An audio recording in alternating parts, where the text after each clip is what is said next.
Hello, and welcome to the Beeline, the official podcast of the West Virginia National Guard. I'm Staff Sergeant Caleb Vance, as Public Affairs Specialist with your West Virginia National Guard.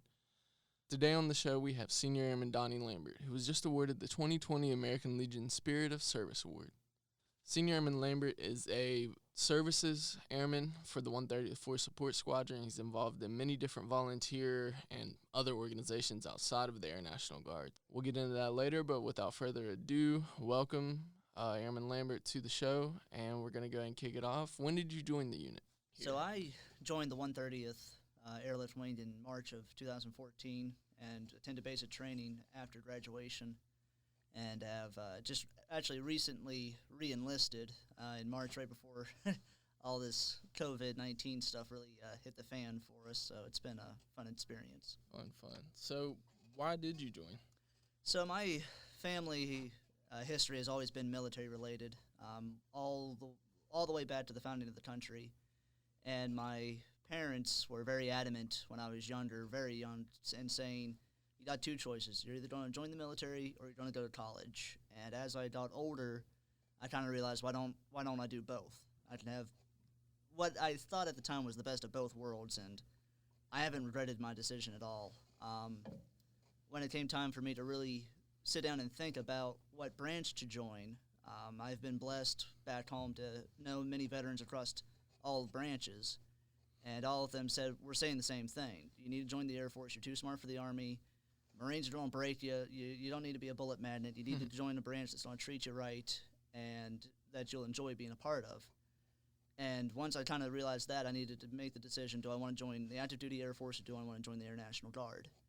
And about that time, I was really looking at what I wanted in life and realized that the Air Guard was going to give me a military career while still being able to also have a civilian career. So then it came down to, do I want to join the 130th or do I want to join the 167th? And what really set the decision for me was where I was going to college, and that was at Glenville State. Well, if I wanted to go to the 167th, I'd had about a 3-hour drive, whereas at least being in college, I had an hour and a half drive with the 130th. So you are a services airman. What does your typical duty look like? So typical drill weekend for me with services is, of course, the morning formation, learn what we just talked with leadership about what's expected for the weekend. And then 9 times out of 10, it's usually just prepare the meal for the weekend, the lunches for both days and everything of that sort. Since 2018, I've been a part of the Fatality Search and Recovery team with West Virginia Surf Peace. So if there's any trainings or anything we need to do for that, that encompasses some of my drill weekends. And a lot of the time, it seemed to be becoming more and more, and I'm not going to say no to this ever at all, is honor guard functions or color guard functions. Someone's retiring from one of the other squadrons, they want a flag fold during their ceremony, we'll do that. Or if there's a change of command, sometimes we'll do the flag presentations for that. So it just, even though I'm in services and you think services is just cooking, for at least me and a few others, there's plenty of things to do throughout the weekend. Awesome. So let's get to your service with the American Legion. You joined right after basic training, right? Yes. So what it was, to kind of backtrack with it, why I joined the American Legion, was the Boy Scout troop that I was originally a part of was sponsored by the my American Legion post. And one of the things that the troop would do as a kind of a thank you for the post sponsoring them was a flag ceremony during their birthday dinner and the Veterans Day dinner. And that was my first exposure to the American Legion, was presenting the Coast Guard flag. Of all the branches, I was the Coast Guard. And learning what the American Legion did. And when I got to be a junior in high school, incoming senior, some of the guys in the post liked me enough and said, we want to send you to American Legion Mountaineer Boys State, where I learned Americanism and learned about good government through participation, and really liked Boys State of all things, and had decided at that point that I wanted to really join the American Legion. Right after graduation from basic, it was probably the day after I got home, I found out that one of the past commanders had passed away from the post, and I helped the post do military honors for him, and that's when I was really solidified that I was going to join, and immediately filled out an application and was passed through, I guess you could say, at the next meeting, which was actually that next week. So it was very quick. My decision was made, filled out the application, and I was in no time. Awesome. So starting from, I'm not 100% sure how, the ranking and everything goes in the American Legion, but what was your role from when, you joined and then as you assumed a bigger role and everything? What are the kind of things you did with the American Legion? So starting out, I wasn't real active. I was more or less just a paid member because I was attending college. I was getting used to being a college student, and as I was able to make it home and do funerals, help with honor guard ceremonies, flag retirements, I kind of realized I wanted to be more active. And a gentleman that I sat with in church for 5 years was actually a past commander of the post, and he told me all about what he called the quote-unquote good old days, the days back in the 40s and the 50s when the Legion was 3 million members strong and was filled with the guys that were returning from World War II and what they did then. And my first exposure big with the American Legion at the post level was to be a member of the executive committee, just understand how the post was run, what the financial situation was kind of like. For me, after that point, I was kind of thrusted into leadership because with these members being older veterans, members of some members still being from World War II, some from Korea, a lot of them being from Vietnam, there is this sense of just there's no one joining. So you had to fill the positions where you could with post leadership. And it just so happened at that time, the only position they didn't have filled was first vice commander. And first vice commander, at least at our post, is you hold that position, you're going to go to one of two places. You're either going to be commander the next year or you're stepping aside and letting someone else take it. The person who was commander at the time was a really close friend of mine, and he said, I don't want to be commander again. And our Constitution and bylaws are set up to where commander's a 2-year term.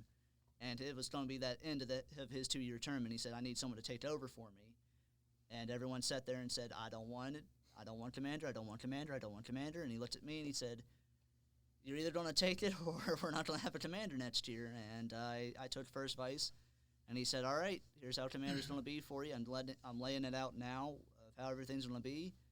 And he was pretty spot on. I was commander for 2 years. I just stepped down in May as post commander. And, I'll say this. I'm kind of glad it's someone else's problem because it's a fun and very fulfilling 2 years. But it can also be very stressful because, at least at my post, I was in charge of 470 veterans across multiple different eras and, of course, all the branches. And our post as well also has a veteran cemetery, so you're encompassing a large area and trying to be in charge of that. And at 22 years old, a lot of people didn't feel as if I had that leadership, so I always had those people that are saying, you're not good enough, you're not good enough, you're not going to be good at this. And I think I did an all right job. Membership stayed about the same. We made membership goal the first year. This year we didn't make it, but that's also because COVID-19 really just, for 2 months, I couldn't even get to the post to look at the membership cards, to call members and say, hey, I still know you're here. I want to make sure you're okay. I want to make sure you know you're not just a number, but at the end of the day, you can only do so much. You're only human. Of course.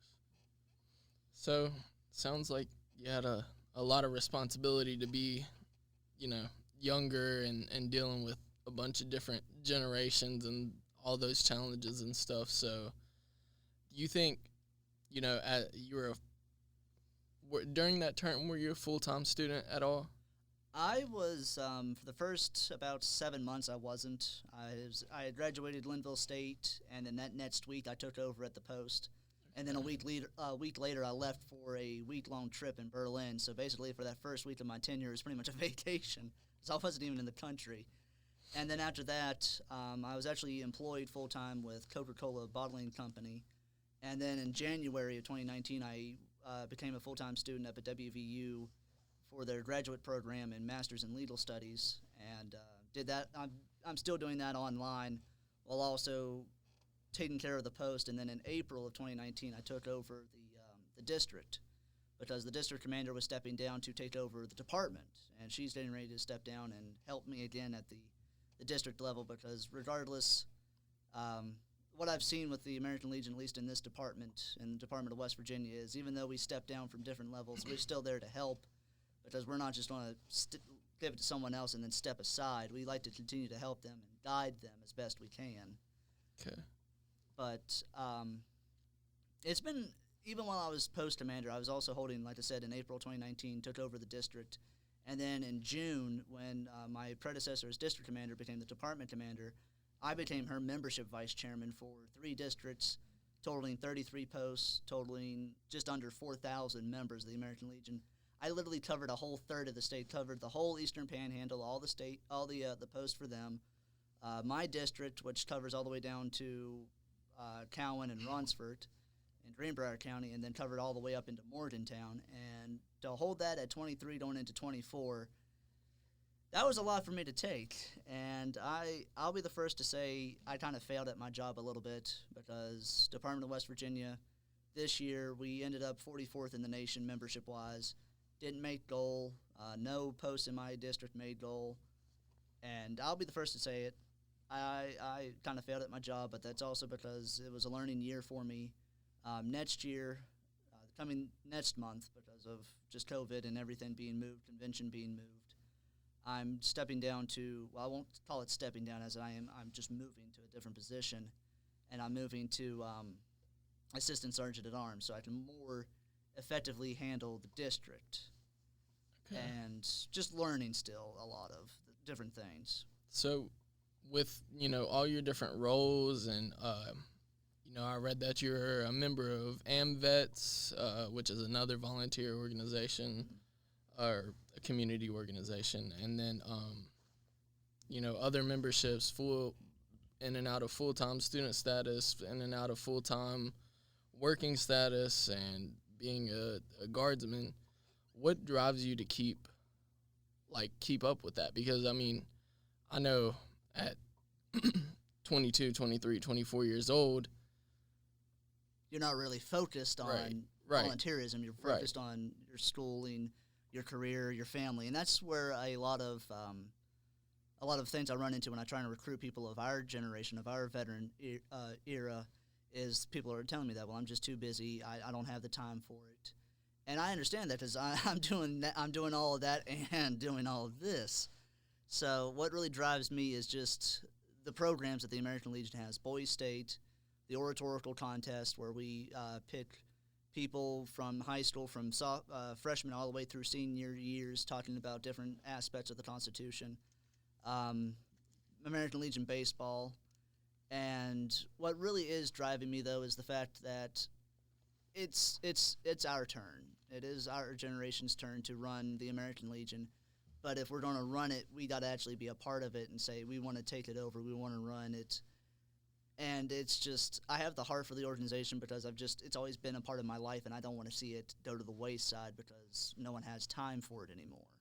So I'm trying to get people of my generation, I'm trying to get my friends, a lot of my friends who are in the military, to at least be members, see how it is, see that it's the American Legion that at least back home is running the Memorial Day service, helping with the Veterans Day service, helping run the Veterans Day parade. We're trying to organize a Memorial Day parade. We're the ones putting out the flags down 2 streets, totaling about 8-9 blocks, 130, 140 flags during the patriotic holidays. So I'm just trying to show them that if the American Legion goes, at least at the post level, at the local level, there's going to be a loss of the patriotism.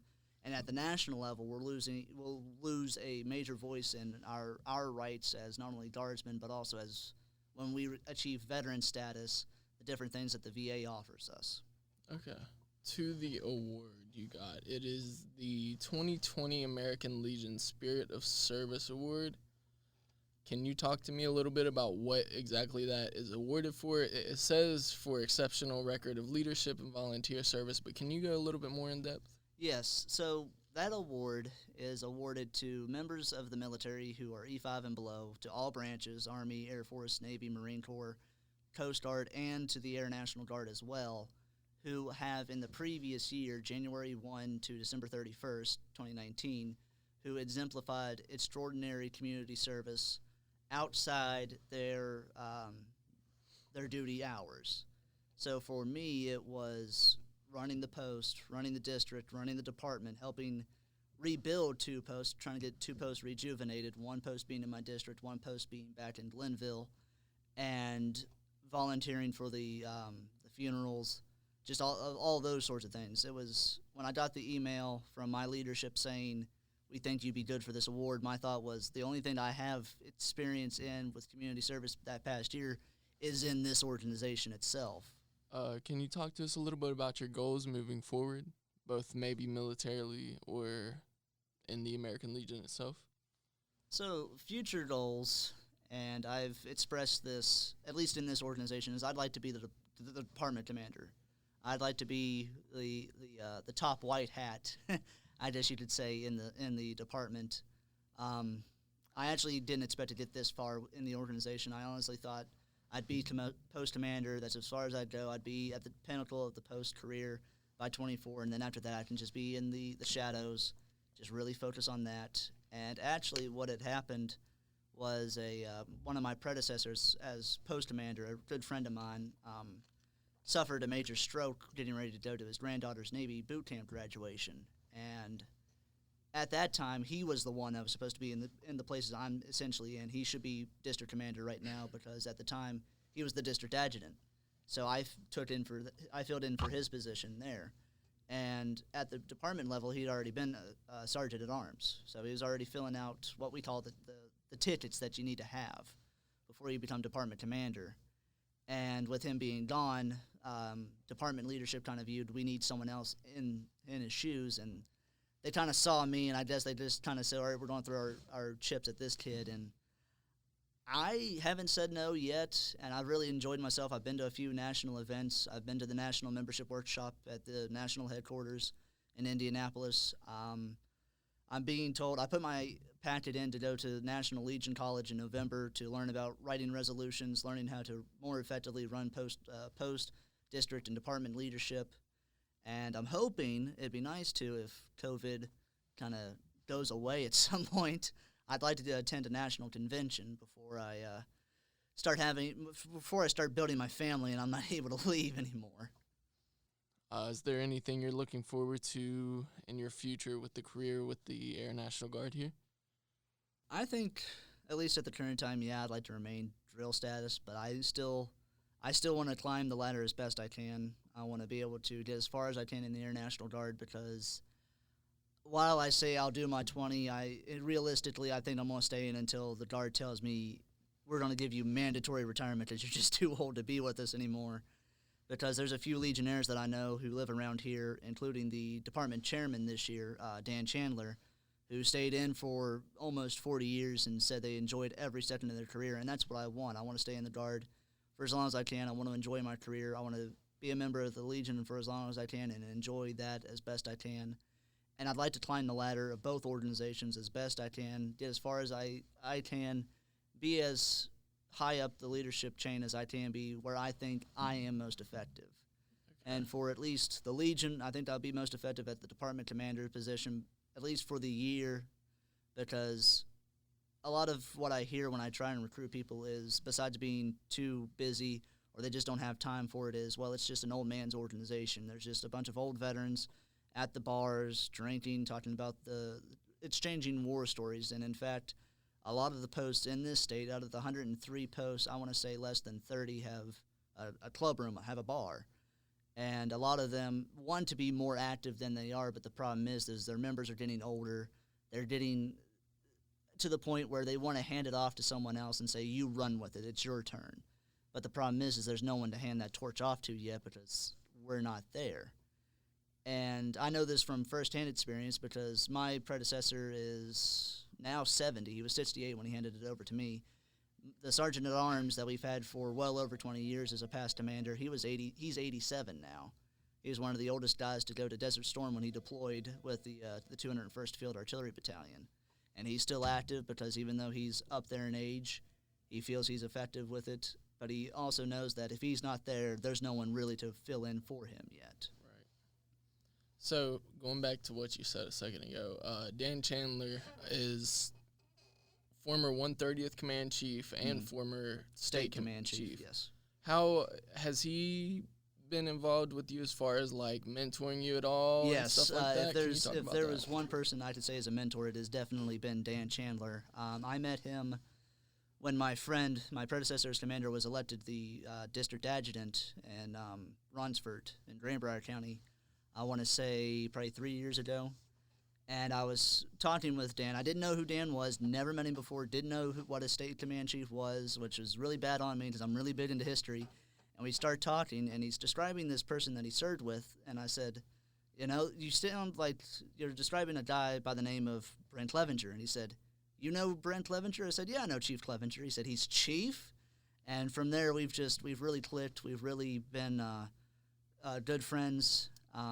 I rode with him out to the national membership conference in Indianapolis, and he's definitely mentored me in a lot of things. There's actually something that he gave me, at least in words, not too long ago, that I'm trying to work back into my life a little better, and that was I visited him out at his house not too long ago. He's helped me build shadow boxes and learn how to do that. And I was talking to him about post leadership, what I have at my post, and he said, don't call it your post. It's not just your post, it's the post. Call it the post at 29 or something of Elkins, because when you refer to it as just yours, well, you're kind of saying it's just yours, it can't be anyone else's. And it's really stuck with me because he's right. I don't want to be saying at my age it's my post and then start getting older and still wanting to cling to those old days. I want to kind of move the organization forward. So he's definitely mentored me a lot, and I really hope that he can continue to do so, given his current situation and his circumstances. And I hope that he's able to be recognized by the department at least one more time. Have you thought about going to law school? I know that's something you said you are passionate about. Law school's never out of the question for me. I've always been interested in law school since I attended a kind of like an orientation kind of thing back when I was a sophomore. And I'm still interested. I would like to be, because one of the positions that you can hold at the department level is judge advocate. And the current judge advocate we have, I respect him very highly because he was my counselor at Boise State. And I know that one day he's going to have to step down. He's going to want to retire. He's going to want to enjoy what years he has left. And someone's going to have to fill that role in. So I'm always kind of looking at where I can help out regardless. And also, I actually found this out recently, is that American Legion Post can have judge advocates, can have essentially kind of legal advice. And I know there's been a few times with working with Constitution and bylaws that legal advice would be really helpful before submitting paperwork. So, yeah, being a judge is never out of the question as well. It's just seeing where life's taking me right now. It's just where law school is extremely expensive. And I haven't yet completed graduate school, but I'm already kind of cusping at $40,000 between undergrad and graduate. I think the last time I looked, $89,000 is a little bit of a punch to the wallet. So it's never out of the question, but at least at the current second, I'm kind of just seeing where life can take me with that. I know you have a degree, so have you thought about commissioning? I want to be an officer, and I'm studying to take the AFOQT. It's just how life is right now with all our current situations and circumstances. I can only do so much, so I'm trying. I want to be, but I can only do so much. My plate has definitely been full these last couple of years. Can you talk a little bit about how your leadership here has supported you? With the Legion? So I want to kind of say, looking back with it, they kind of went hand in hand. What I learned as I was moving up post leadership and district leadership, I've been kind of moving up with leadership in the squadron, at least in the ways of the Honor Guard. When it comes to Honor Guard functions, I'm usually the first or second person they call because they know, my leadership knows I'll be there. I like doing that sort of thing. I enjoy it very, very greatly. And what I learned with the post was sometimes you just got to stand up and say, this is what I believe, got to make decisions, and it's followed me over, at least with the Honor Guard, to say, this is what I want, this is what I want to do, this is where I want to go, and not just waited around for it, honestly, trying to take the chance to go do something, whether it's ALS, tried something different with ALS, or if it's in residence. So it's been the Legion and learning with the Legion has definitely been pushing me with the Air Guard to do more, want to be more, and at least try and make it as much as I can, even though I've only been in 6 years. At least in my first 6 years, I had a very fulfilling enlistment, and I'm hoping that my next enlistment is just as fulfilling, but I got to have that push, and that's where the Legions definitely came in and said, you got it on our end, and we're going to help you at least have the what's the word I'm thinking of? The courage, I guess you could call it, to say, I want to do this. So, but trying to balance everything out again, it's been one of those things. If I want to be this in the Legion, I got to kind of try and time it with the Guard, because if not, I could be behind a year or could just be out altogether, and got to be careful with that. So another question I have is, what is a time that you look back at the Legion that you will always remember, and why? I think that would be at least my proudest achievement so far, was not only being the youngest post commander of my American Legion post, but was the fact that for the first time in 8 years, at the end of my first year as commander, we had made the membership goal. We had made the 461. We needed to make 460. We made 461, which for a post such as ours, where there's a lot of members who are just spread out through the country, but they call Elkton's home, very difficult to try and also just recruit. So to just have constant applications in during the meetings, voting people in, and just seeing that number rise has definitely been a proud achievement for me so far. But just really being involved with the city, with the post, in the city, and just being there for the veterans, I think my proudest achievement would be that. So I know we're all going through this COVID thing. Mm-hmm. So what has been challenges, or what were challenges managing the Legion with COVID? So with managing with COVID, we had a meeting right before the governor shut everything down, and people were canceling their functions back home. We were getting ready to have our 101st birthday dinner, March 15th, 2020. We were had it set in stone, and other organizations were just canceling their functions left, right, and center. And we had a meeting that Thursday, the Thursday before, and my membership was asking me, what do we do? Do we cancel? Well, we cancel. We're out X number of dollars, because we've already bought everything. We've already got everything ready. Everything's already pretty much prepared. We just got to throw it in the oven and call it a day. Or do we just kind of follow some guidelines of saying if people want to come, they can. If they don't, we understand. And actually, that was at that dinner. That day was actually the last two events Elkton's had in functions for quite a while. Was that morning, my Masonic Lodge back home had a third-degree raising. And some of the people that were at that raising that morning came to the dinner that night and said, this is probably going to be the last thing that happens. And not too long after that, the governor said, shut down everything. And my post does have a club room, so we had to shut the club room down, and that's where a lot of our money comes from to do donations, keep the lights on. It's mostly just to keep the lights on, keep the posts up to date with code and everything, and then a little bit of money for donations. Otherwise, all our stuff comes from fundraising.